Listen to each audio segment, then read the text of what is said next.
Ассаламу алейкум, сайгылы телесерджилер, эфирде хаберлер, студияда мен Фатиме Сейдаметова, чалышам вешімді саатқа бойле мәлімат.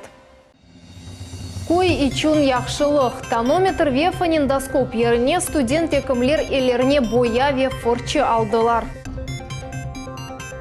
Қырымда ең яқшы полис. Қырым татар егеті Жұмхуриетімізні Умум Русия севеде тақдим етежек.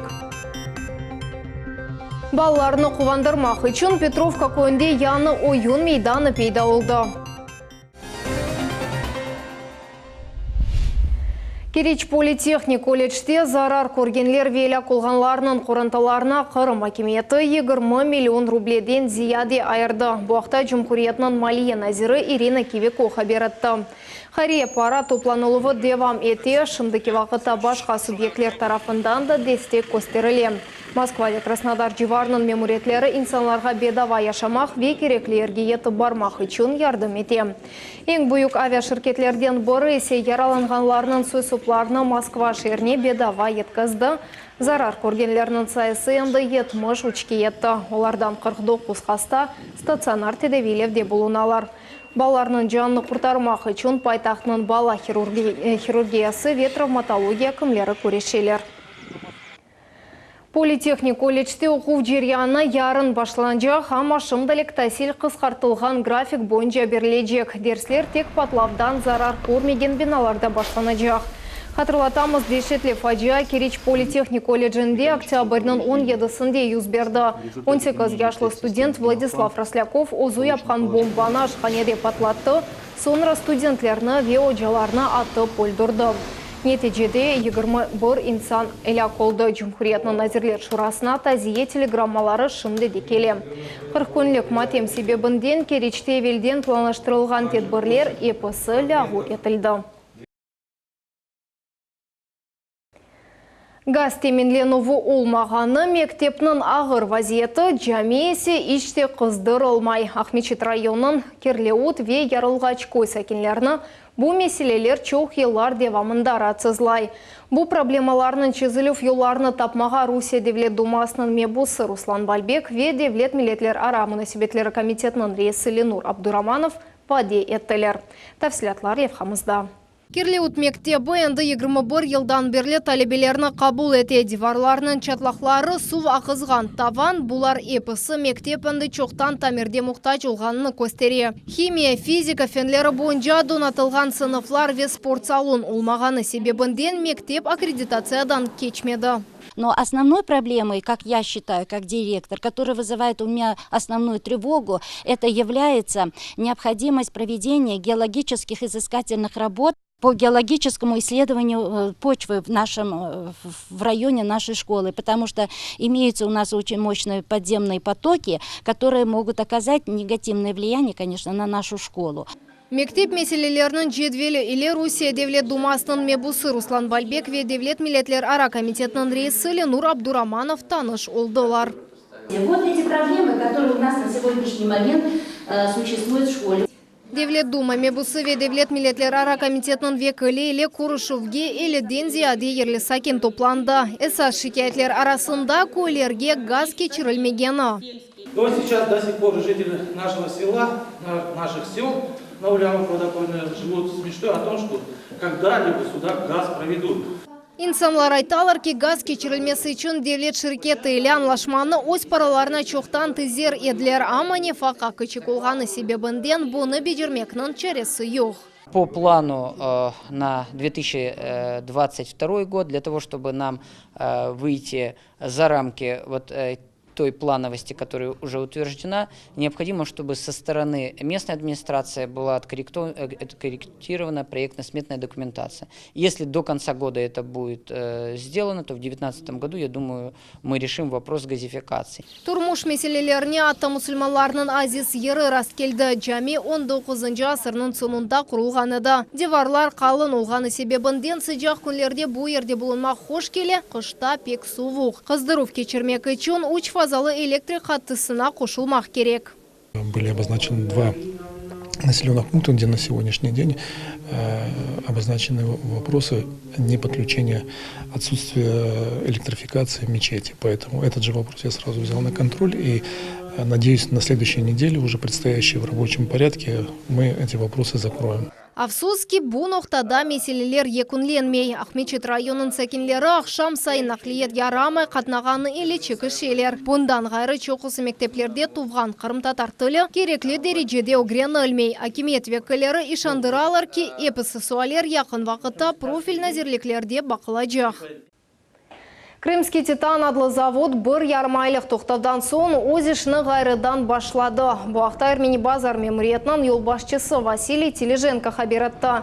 Завод толу шекілде çalışması үшін тахменен бір авта керек. Иш ғайрыдан башланған вақыт бұл ерде Қырымның табиат незареті, яғни Росприроднадзор идаресінің хадимлері болундылар. Бұл вақыт аваға аттырылған түтін пробалары алынды, газ темізлеген тертибатлар бақылды, емде заводның санитар қорчалав зонасы сынырларында аваның незареті кечірілді. Хатырлатамыз, Крымский титан заводы зарарлы шейлер дарқатылғаны себебінден өзешіні вақтынже тоқтағаныды.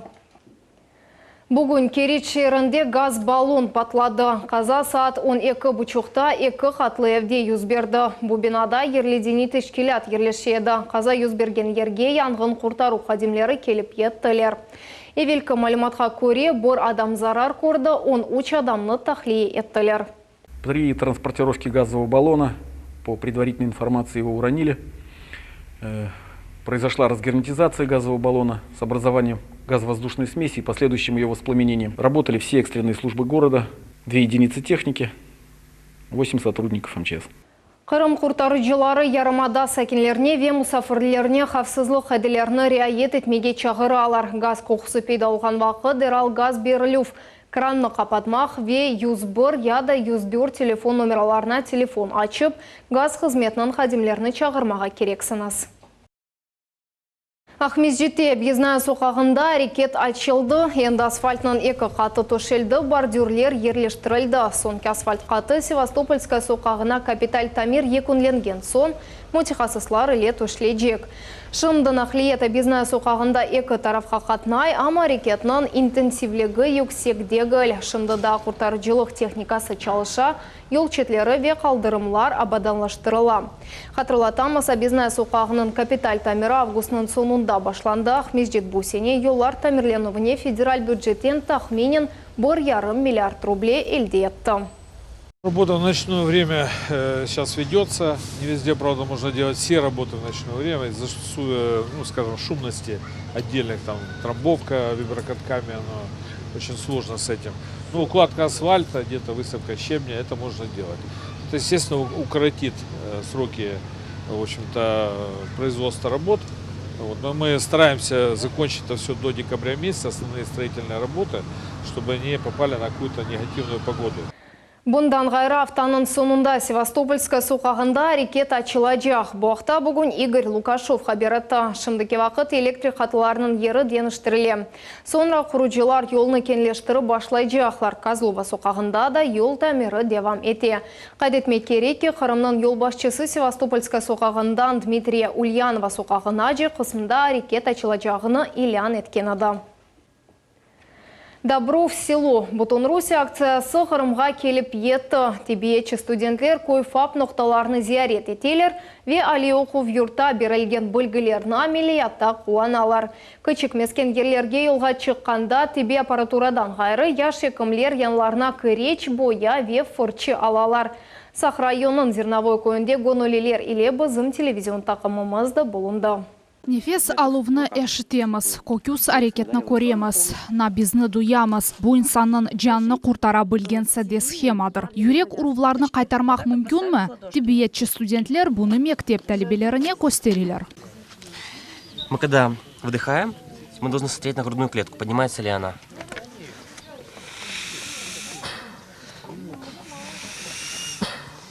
И продолжаем дальше.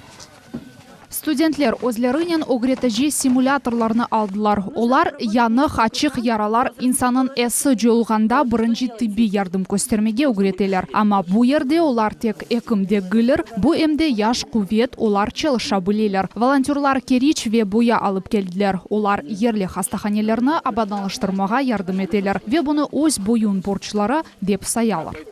Я считаю, что очень важно облагораживать ФАПы. Но по России я знаю, что около 85 должно ФАПов быть облагоустроенных. Мусафирлерні қуанчнен қаршыладылар. Умумен Сақ районында 16 амбулатория ве 47 фельдшер эбанай нұқта бар. Оларның эксереті тамирде мұқтач. Ама ерлі әкімлеріне бұл меселерден де зияде кадрлар етішмемезлігі раtsызлай. Волонтеры – это будущее наши медики, будущее наша смена. Поэтому они, общаясь с населением и видя наши учреждения здравоохранения, они, так сказать, уже будут настроены помогать нам в дальнейшем. Умумрусе акция Қырымда бұрынжы кере өткерлі. Гонуллилер бұрқач районда болундылар. Олар иллерде де яқшылық yapmaға ве актив шекілде çalışmaға азырлар. Проект нацелен на то, чтобы повысить качество оказания медицинских услуг и благоустроить фельдшерско-акушерские пункты, которые находятся именно не в центральном районе, не в городе Симферополе, а в населенных пунктах, которые находятся по разным районам Республики Крым. Сентябрьнын башында студентлер энді 8 кой амбулаторияны зәрет еттілер. Якын вақытта олар Красноперекопск районының фельдшер эбанай нұқталарына ярдым көстермеге ниет етелер. Лилия Виджатова, Рамазан Аливапов, Миллет үшін. Қараманларымызны бөлмек керекміз. Қарасу-Базар районы бойынша ішкі ішлер назирлігінің полис хадимы Уйкен лейтенант Сейран Реджеп Қырымда халық рейберуі нәтижесінде ең яқшы олар ақтаналды. Полис хадимы башқалардан насыл чизгілер или айрылған ақтам ғуберміз София Шукурова были. Вот наш герой, наша непосредственная гордость нашего отдела. Не чун хараман, чунки Cumhuriyetте онларчы ерлі мелеслер арасында сәкенлерінің сайлав нәтижелеріне көре Сейран Реджеп ән яқшы оларақ тайынленді. Уйкен лейтенантның набзетіні районда тесадуфин сайламадылар. Реберлер оны месулиетлі ве берілген вазифелеріні бірден бечерген хадим деп тасверлейлер. Данным сотрудникам мы дорожим. Мы гордимся, что наш сотрудник именно нашего района будет представлять всю республику Крым на всероссийском конкурсе «Народный участковый». Органларда иш саат 8-де башлана хадимлер үшін инструктаж кечерелер. Районда вазиет ахта малюмат или пайлашалар, мақсатлар хоялар ве НСС табель силя береле. Сонра маале мелесі мемори хысымға йолланыла. Интересный случай, когда мне по горячим следам удалось раскрыть преступление. Как-то в Зуе начались кражи из гаражей. При совершении очередной кражи мне удалось раскрыть это преступление. Органларда çalışma хақтай Сейран Реджеп балалықтан арзу етеді. Энді 7 елдан берлі о Қарасу-Базар районын Зуя қасабасында çalışа. Сейран айтқанына көре о ози шыны севе вер бір сәкінге айры дихат айырмаға тырыша. Когда я только пришел, там как бы достаточно много совершалось преступлений. Нестабильная такая была обстановка. Но мною были вложены все силы, чтобы как бы мой поселок, в котором я проживаю, в котором я работаю непосредственно, он процветал. Чохтан чох мұрачатлар, шикаятлер, давалар. Сәкінлерні хабердар етмек ве бұ іште мұйымы көйде тертіп олмасы ве сәкінлерінің хош сөзлері. Я его давно знаю, еще когда он был мальчиком. Знаю его семью, знаю родителей, семья порядочная. И он очень добросовестный, всегда с иголочки, внимательный, хороший полицейский. Халық милесі конкурсы Русияда енді 8 елдан берлі кечірілі. О район Cumhuriyet ве Умум Русия севесінде тешкел олуна. Қырым тек 4-ші сефер иштирак еті. Я вижу плоды своей работы. От населения я часто слышу слова благодарности в свой адрес. Это большая заслуга, я считаю. Я буду максимально стараться, чтобы люди голосовали за меня, потому что большая ответственность представлять Республику Крым. Мы это сделаем достойно, и я думаю, что мы победим. Халық рейберуінің финалында бүтін Русиядан 85 полис хадимы іштирак еті. Қырымлылар бізім ватандашымыз ғалип чықмасы үшін эпісі тырышмақ кереклер. Награждение победителей третьего этапа конкурса «Народный участковый-2018» будет проходить в Москве. С 5 по 14 ноября на сайте МВД России начнется голосование. Крымчанам стоит объединиться и доказать наше единство, поддержав нашего соотечественника Сирана Реджепа. Мы прославим республику на всероссийском уровне. София Шукурова и Виталий Голубев. Телеканал «Миллет». Яны онайтлы хафлы бала мейданчығы. Хурман районын Петровка койынде зиманевей ойын спорт комплексы құрылды. Лейханы кой территориялар инкишаф и түрлеву программасы бойынша өткерділер. Тантаналы ачылыпда Айша Шулакова болынды. Бұйер енді шенлік меркезадыр. Ачылудан сон кенжелер бала мейданчыққа бірден чапып кірділер. Вақыт жоймай балачықлар салынжақларны ве байырчықларны сынап бақтылар. Атты невбет тізілді.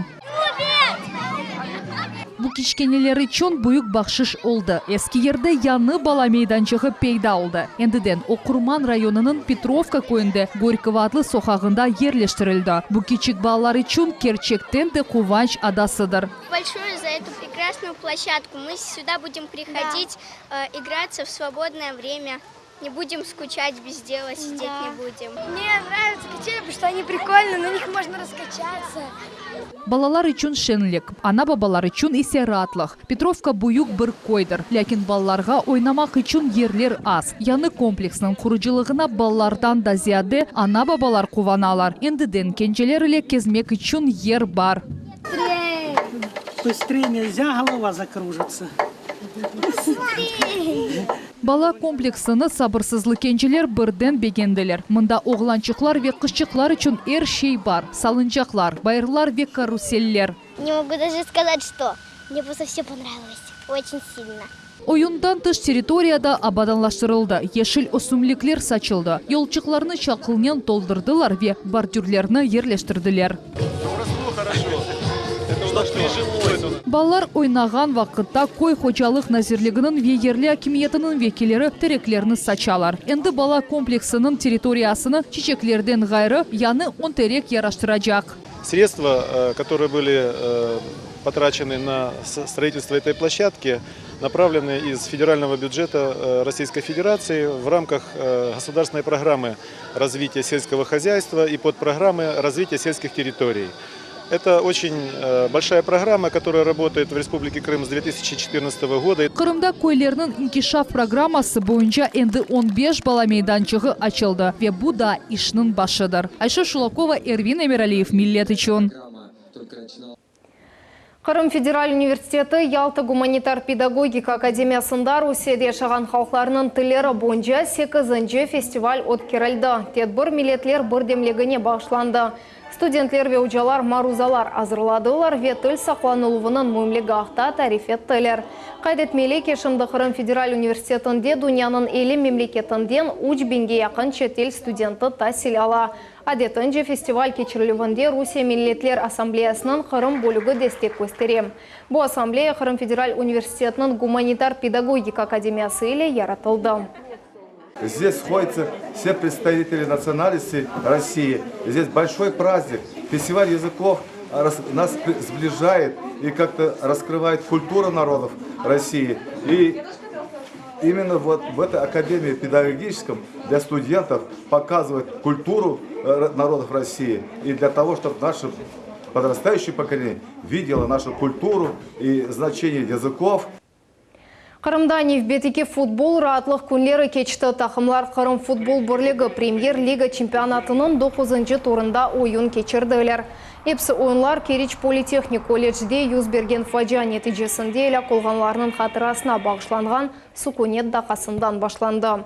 Ханелі көйінде Қызылташ тақымы Керичлі океан тақымыны қабыл етті. Мұсафірлерден Артем Чербак 10-ші дақада бірінші голны ұрды.